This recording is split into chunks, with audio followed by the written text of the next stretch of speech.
Thank you. First of all, Commissioner, I grabbed you in the cafe again. I'm sorry, but I must say, yeah, maybe I should have put that better. Yeah. But I'm so grateful. I asked you to look into the G1 bus. You've said you're going to. People of Wandsworth, people that use transport, Mr. Bear in Wandsworth, I'll be very, very grateful if you can address that situation. So thank you very much. Now, Mr. Mayor, those of us that commute on these trains, I have to tell you, every single day without fail, we see people rushing through the barriers, getting up close behind us so they can come through the barriers with us. And if you come to the station here, the DLR, the Royal Victoria, you hardly see anybody actually tapping out or tapping in when we go in.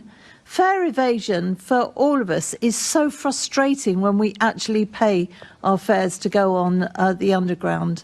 Now, can I ask you, it's said that £130 million is lost through this, but how do you come to that conclusion? How do you work that figure out?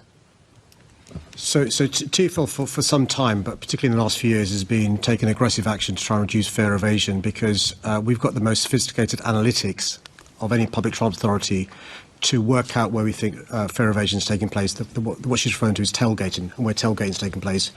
Combination of CCTV, combination of what's happening at the gates, combination of some AI being used, combination of previous data as well. And that's why I would argue, although we've got numbers for other places in the world and other parts of the country where there's fare evasion, I would argue are less accurate than our data for the reasons I've said. The Commissioner can explain some of the travel patterns we know at stations. So we would know, for example, if at Station A, I'm making this number up, 100 people going through in an hour paying, and then on a certain day there's 89, and then another day's 100. The Chief can work out with the data and the analytics whether that's fare evasion, whether it's less people using the station, and so forth. And the data's pretty accurate. And I would argue there are very few transport authorities in the world with the data that we have. And then you extrapolate how much fares you'd pay, and you come to a calculation of the figure. OK, so with a lot of data, but I would say to you, anybody that's on the trains would think that 130 million is an underestimate. We see it all the time, everywhere, and it's very, very frustrating. With 77,000 CCTV cameras, I heard earlier that there is on the network, how many people have been prosecuted for this? I've got the number. Actually, I've got the number on my brief. So 63,000 penalty fares have been issued, and then on top of that, we have more than 18,000 who are subject to further investigation process for last year. OK, so when we get people that are serial fare dodgers, is there any way we can actually stop them using the Underground at all, or put a stop to them doing that? Because I know you're always on the trains, Commissioner. It is so frustrating. So we've got frustrated commuters because they can see everybody cheating the system. They're sitting there surrounded by graffiti on many occasions. And I must say, you will have seen the fantastic video from Looking for Growth with people that have actually tried to clean up the Underground because they don't want to be surrounded by it. I know you've just said you wish they wouldn't, but actually none of us want to be sitting there paying our fares in a filthy carriage with graffiti all around. So heads up to them. But, I mean, what are you going to actually do about this to make certainly commuters feel better about it? Well, firstly, by condoning that behaviour, she's allowing criminals to get away with it.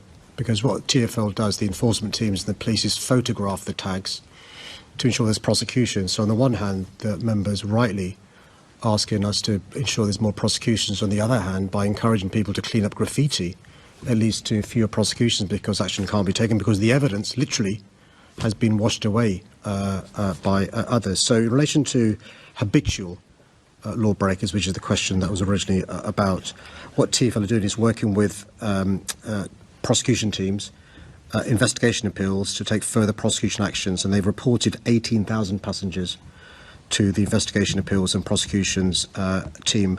They also, you may have seen some of these cases reported, seek to recover monies from those who, for example, have dodgy season tickets, who aren't paying the right fare for season tickets. Well, so what the prosecution teams do is they calculate how much fares haven't been paid by an offender over a period of time, and the court makes an order for a recovery of those thousands of pounds that they've not paid. Can I in make fares. a helpful suggestion then, please? Can I suggest that you start publishing some of this?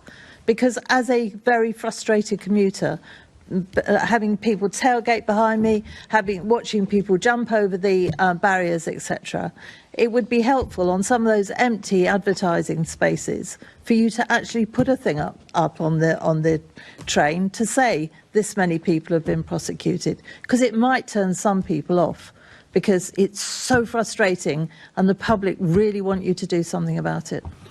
So, very happy to take that away. We are absolutely doing something about it, and we should recognise actually the vast majority of people using our network are law-abiding and do pay. I would encourage the member and others to also watch the TV documentary that's been on for the last few weeks, which is a combination of ourselves and South Western Railway, highlighting the incredible work that our fare evasion and revenue protection teams do with the police force. And I would also refer to a number of actions that we're taking, including I would hope the members who have seen our customer service agents on the DLR doing ticket inspections themselves. Well, yes, and people run down the train away from them. I would suggest you stand at Royal Victoria and watch it. I do I'm frequently. out of time. Well, you'll be as horrified as I am then. Thank you, Chair.